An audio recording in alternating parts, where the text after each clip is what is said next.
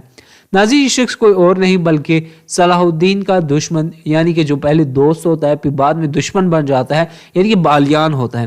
وہ بالیان اس شخص کو دیکھ کر ہنس رہا ہوتا ہے۔ پھر سے ہمیں منظر تبدیل کر کے کنویں کا منظر دکھایا جاتا ہے، جہاں پر ہمیں صلاح الدین دکھایا جاتا ہے جو کہ کنویں کی دیوار پر چڑھ رہا ہوتا ہے۔ پھر صلاح الدین کا ہاتھ ہمیں دکھایا جاتا ہے جو کہ باہر سے دکھایا جاتا ہے، جو کہ کنویں کی دیوار پر چڑھ چکا ہوتا ہے۔ وہ پھر باہر کی طرف گر جاتا ہے اور پھر اس کی نظر پھر سے چاند کی طرف پڑتی ہے جو کہ آب و تاب سے چمک رہا ہوتا ہے۔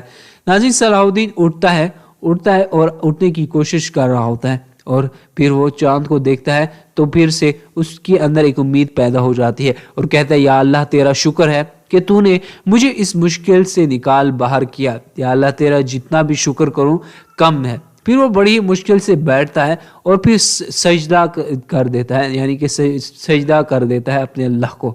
ناظرین وہ سجدہ شکر ادا کر کے اٹھتا ہے اور کہتا ہے کہ یا اللہ تیرا لاکھ لاکھ شکر ہے۔ پھر وہ چاند کو دیکھتا ہے جو کہ 14ویں کا چاند ہوتا ہے اور بڑی آب و تاب سے چمک رہا ہوتا ہے اور اس کی روشنی بھی صلاح الدین کے چہرے پر پڑ رہی ہوتی ہے وہ چاندنی۔ ناظرین میں دکھایا جاتا ہے کہ صلاح الدین کی نظر قدس پر پڑتی ہے اور مسجد اقصی کی طرف پڑتی ہے تو وہ اٹھ کھڑا ہوتا ہے، اس کی جان میں جان آتی ہے، وہ اٹھتا ہے اور دیکھتا ہے کہ مسجد اقصی پر سلیب ٹھہری تھی، یعنی کہ سلیب لگی ہوئی تھی۔ ناظرین صلاح الدین اس جیسی سلیب کو دیکھتا ہے، یا اللہ تو سب سے بڑا ہے، اے میرے رب تو سب سے بڑا ہے۔ ناظرین صلاح الدین اس سلیب کو دیکھ کر حیران ہو رہے ہوتے ہیں اور آگے کی طرف بڑھ رہے ہوتے ہیں۔ پھر ہمیں دکھایا جاتا ہے کہ صلاح الدین بڑے ہی پریشان اور حیران ہوتے ہیں اور سلیب کو مسلسل دیکھتے جا رہے ہوتے ہیں جو کہ مسجد اقصی کے گنبد پر تھی۔ پھر ہمیں دکھایا جاتا ہے کہ اچانک ایک بجلی کڑکتی ہے اور اس سلیب پر لگتی ہے اور وہ سلیب گر جاتی ہے اور پیچھے سے ہمیں چاند دکھایا جاتا ہے جو کہ ہلال نما ہوتا ہے، یعنی کہ یہ ایک پیشن گوئی تھی صلاح الدین کو خواب میں کہ سلیمی قدس پر مسلمانوں کا دوبارہ سے قبضہ ہوگا۔ ناظرین جب ہی وہ اس چاند کو دیکھتے ہیں تو ان کے دل میں بہت بڑی امید پیدا ہو جاتی ہے۔ پھر سے میں منظر تبدیل کر کے صلاح الدین دکھایا جاتا ہے جو کہ کنویں میں پڑا ہوتا ہے، یعنی کہ یہ صلاح الدین کا ایک خواب ہوتا ہے اور وہاں سے پیچھے سے آواز آتی ہے اے اللہ تو سب سے بڑا ہے، تو ہی زمین و آسمان کا خالق ہے۔ پھر ہمیں صلاح الدین دکھایا جاتا ہے جو کہ خواب میں ابھی نیند میں ہوتا ہے، وہ کچھ خواب دیکھ رہا ہوتا ہے۔ ناظرین پھر وہ اس کی آنکھیں اپنی کھول دیتا ہے، یعنی کہ یہ بھی اس کا ایک خواب تھا اور یہ کوئی اور خواب نہیں، کوئی عام خواب نہیں، بلکہ یہ اس کو ایک پیشن گوئی تھی کہ تم مسجد اقصی کو فتح کرو گے۔ ناظرین صلاح الدین آہستہ آہستہ اپنی آنکھیں کھولتا ہے، پھر سے وہ کنویں میں اوپر جو چاند ہوتا ہے اس کو دیکھ رہا ہوتا ہے۔ جیسے صلاح الدین اس چاند کو دیکھتا ہے اور کہتا ہے اپنا کرم فرما اے میرے اللہ، اے میرے رب تو اپنا کرم فرما، اے خالق کائنات تو اپنا کرم فرما۔ دوسری جانب ہمیں دکھایا جاتا ہے کہ وہ بوڑھا آدمی بالیان کو کہتا ہے کہ اے بالیان میرے بھائی، میں جانتا تھا کہ تم آؤ گے۔ وہ شخص بالیان اپنے بھائی سے کہہ رہا ہوتا ہے آپ نے بستر مرگ پر مجھے یہاں بلایا تو لیا، مگر بالیان اپنے بڑے بھائی سے کہتا ہے ابھی بھی چوکنا سو رہے ہیں۔ ناظرین بالیان کہتا ہے اور ابھی تک مجھ سے زیادہ تیز ہیں۔ ناظرین وہ شخص ہنس رہا ہوتا ہے، کہتے ہیں میں نے ان سب باتوں کے لیے تمہیں پیرس سے یہاں نہیں بلایا۔ وہ شخص بالیان سے کہہ رہا ہوتا ہے ورنہ ہمارے بابا کا قلعہ جو کہ آپ ہمارا ہو چکا ہے، یہاں تم چھپ کر چوروں کی طرح کیوں آتے ہو؟ وہ اس سے اپنے بھائی بالیان سے کہتا ہے کیونکہ میں نہیں چاہتا تھا کہ کسی کو میری آمد کا علم ہو۔ کیوں؟ وہ شخص اس اپنے بھائی بالیان سے کہتا ہے میں فرانس واپس چلا جاؤں گا۔ بالیان اپنے بھائی سے کہتا ہے ایسا نہیں ہوگا، اس کا بھائی جواب میں کہتا ہے۔ پھر بالیان کہتا ہے کہ میں چلا جاؤں گا، میں ضرور جاؤں گا۔ ناظرین وہ بہت ہی زیادہ شخص بوڑھا آدمی جو ہوتا ہے اداس ہو جاتا ہے اور اٹھنے کی کوشش کر رہا ہوتا ہے بالیان کا بڑا بھائی، تو بالیان اسے روک لیتا ہے۔ پھر بالیان کا بھائی بالیان کو ایک اشارہ کرتا ہے۔ ناظرین پھر بالیان اپنے بھائی کو گلاس میں پانی ڈال کر دیتا ہے اور اپنے بھائی کو پیش کرتا ہے تو اس کا بھائی وہ گلاس پی جاتا ہے اور وہ پانی پیتا ہے تو اس کی جان میں جان آتی ہے۔ بالیان اپنے بھائی کے قدموں میں بیٹھ جاتا ہے اور اسے گلاس لیتا ہے اور دوبارہ میز پر رکھ لیتا ہے۔ ناظرین بالیان سے وہ کہتا ہے یہاں بس ایسے ہی لوگ ہیں جو میری موت پر منتظر ہیں اور اس بات پر یقین رکھتے ہیں کہ ابیلن یعنی جس علاقے میں تم پیدا ہو یہاں واپس نہیں آؤ گے۔ کیا تم جانتے ہو کیوں؟ وہ بالیان اپنے بھائی سے کہتا ہے۔ تو بالیان کا بھائی کہتا ہے اگر میں مر گیا تو اور تم واپس نہ آئے تو مجھے ڈر ہے یہ علاقہ کسی اور کے حوالے کر دیں گے۔ وہ بالیان سے کہتا ہے ابیلن خاندان کی حکمرانی سے جان چھڑا لیں گے۔ وہ اس کا بھائی بالیان سے کہتا ہے شاید یہی سب کے لیے بہتر ہے۔ بالیان اپنے بھائی سے کہتے ہیں اس طرح قدس میں ہونے والے ان کارناموں پر اعتراض کرنے والا اور ان کی چالوں کے بارے میں آواز اٹھانے والا کوئی نہیں بچے گا۔ بالیان کا بھائی ان سے کہتا ہے تو وہ کہتے ہیں وہ لوگ بھی سکون میں آ جائیں گے۔ عیسائی حاجوں کی حفاظت کے لیے نکلنے والے اور عظیم عیسیٰ کی جائے پیدائش اور جائے وفات کی حفاظت کے ذمہ دار سپاہیوں کی موت کے بارے میں نہیں سننا پڑے گا ہمیں۔ وہ اس سے کہہ رہا ہوتا ہے تم ایک بزدل ہو۔ بالیان کا بھائی بالیان سے کہتا ہے یہاں رہ کر قلعے کی خاطر لڑنے کی بجائے تم فراری کا راستہ اختیار کر رہے ہو، تم بھاگنے کو ترجیح دے رہے ہو۔ بالیان ہمیں سلطنت کے ساتھ تعلقات بہتر رکھنے ہیں اور